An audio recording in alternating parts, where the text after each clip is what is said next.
I was out in the garden yesterday with my 5-year-old Winnie, walking the dahlia rose, and she kept stopping every few feet. Mom, look at this one. Is this going to bloom? Mom, this is going to be so beautiful. And she's right. In about a month, we are going to be covered in blooms for the rest of summer. That moment is basically the whole reason I wanted to do this episode. Because this summer, I'm working from home more, I'm gardening more, and I keep coming back to this idea that hobbies, the things that don't make us money, the things that don't show up on our profit and loss, might be some of the most important infrastructure in a well built life. So today, I want to talk about dahlias, water shortages, my husband Herbie talking me into things, and why I think the hobby that has gotten a little big might actually be exactly the right size. Here's where I'm at this summer. I'm intentionally working from home more and I'm leaning hard into garden. And I want to be upfront that this isn't me taking a break from being a business owner. This is part of how I stay in one long term. If you've followed this show for a while, you know my whole philosophy is that you build a business or a life around what actually fits you. And it turns out hobbies are a load bearing wall in that structure, not a nice to have. There's actual research on this, which I find validating. A 2025 review that pulled together a whole stack of studies on hobbies and mental health found something pretty consistent. People who regularly engage in a hobby report lower depression, lower anxiety, less stress, and higher life satisfaction. Utah State University's Extension Office has a similar take. They found that doing something purely because you enjoy it doesn't just relieve stress in the moment, it gives you something to look forward to. It builds purpose into your day. And specific to gardening, because that's my hobby of choice. There was a 2024 meta analysis in the journal Frontiers in Psychiatry that looked specifically at gardening based activities and found they measurably lower cortisol, reduce inflammation, and improve both mood and how connected people feel to others. So when I tell you that walking my dahlia rose every morning is doing something for me, I'm not exaggerating. There's a chemical reason I feel better after I do it. So let me back up and tell you how I got here. I started growing dahlias 7 years ago, and at the time I had no idea that it was even a trend. I wasn't chasing anything. I just saw these blooms and was mesmerized. That's it. Then 2020 happened, COVID hit. I suddenly had a lot more time at home and I planted a lot more.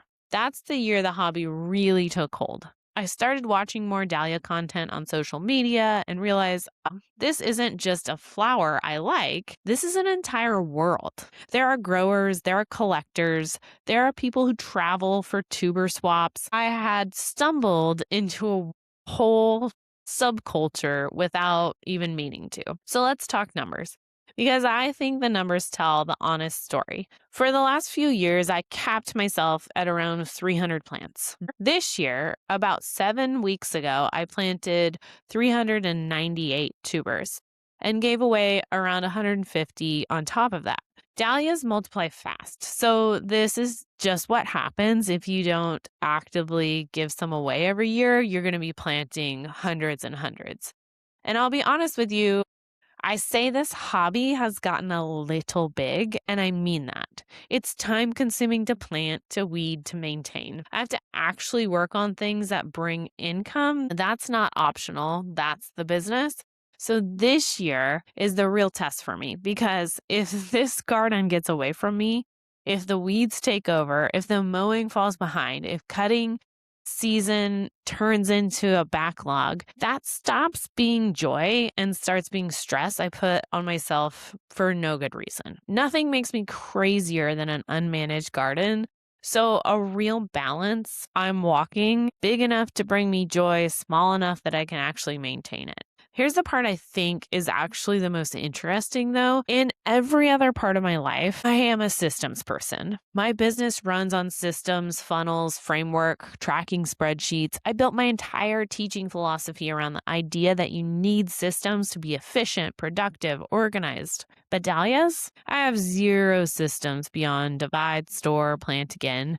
And I did that on purpose. Last fall, I actually tried to fix that. I thought, okay, I'm finally going to tag every variety so I know what's planted where. And then it came time to dig everything for the winter. And I looked at the task of like organizing and storing it in an organized system and thought, this system's going to take me weeks. Or I could just dig, divide, and store everything in a few days, like I always have, and walk into winter without thinking twice. I chose the few days. I chose not knowing what I had. And honestly, I think that's the whole point of this hobby for me, because here's the question I'm sitting with. If you apply a system to every single part of your life, and then you can't actually maintain that system, was it ever bringing you joy? Or had it just become one more form of stress, dressed up as productivity? Dahlias are the place in my life where I get to just be. No tracking, no optimizing, and honestly,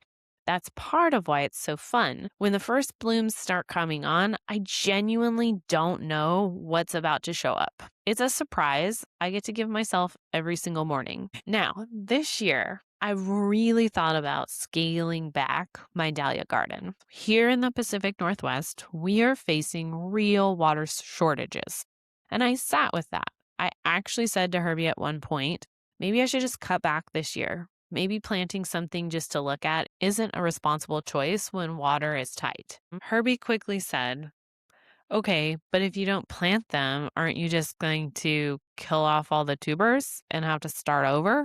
And I said, yeah. And he said, well, you could just set up a more efficient irrigation system for them. And we both knew exactly what that sentence actually meant. It meant him, it meant more work for him.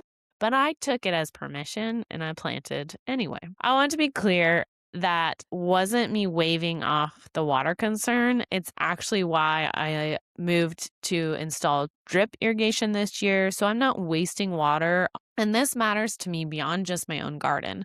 I serve as a board member for our local irrigation district, so conservation isn't just something I say, it's something I have to actually practice. After sitting with it all, I had to tell myself, hobbies are too important to a life well lived to simply cut them out. But that comes with responsibility. I don't get to keep the joy and skip the accountability. You build both. Which brings me back to Winnie. She's 5 and she has basically grown up in these dahlia rows. Yesterday, she went up and down every single row looking for buds, narrating the whole thing to me like a tour guide. Mom, this one is so beautiful. Mom, there's a bug eating the flowers. Mom, there's a ladybug. Mom, there's a ladybug larva. Here's what I actually hope she takes away from all of this beyond the flowers themselves. I hope she learns to appreciate the beauty of nature. And I hope she learns to value a hobby for hobby's sake. Not everything in life has to produce something to be worth doing. A mom who's building a business around a life I want to live, I hope both of my kids someday look back and recognize the balance I was trying to model. I grow flowers because you can simply grow something for beauty's sake. A food garden demands a harvest, and it asks something of you in return. Dahlias don't ask for anything. And honestly, I don't think my summer would feel nearly as full without them.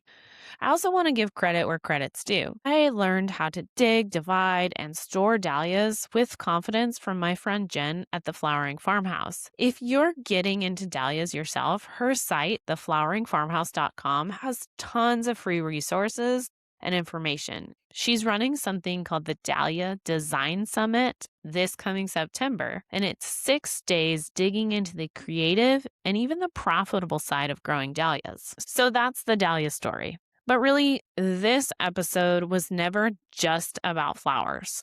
It's about making room for the things that give you purpose and joy, even when there's a perfectly good reason sitting right there to talk yourself out of it. Cost, time, water, it's gotten a little too big. I'd encourage you to ask yourself, what is it that brings you joy? I had to ask myself this year if dahlias were really that important to me. But what is the thing that you keep circling back to that doesn't need to justify itself with a return on investment? Whatever it is, go do it. Go plant it. Enjoy it. Because that's part of building a life you want to live.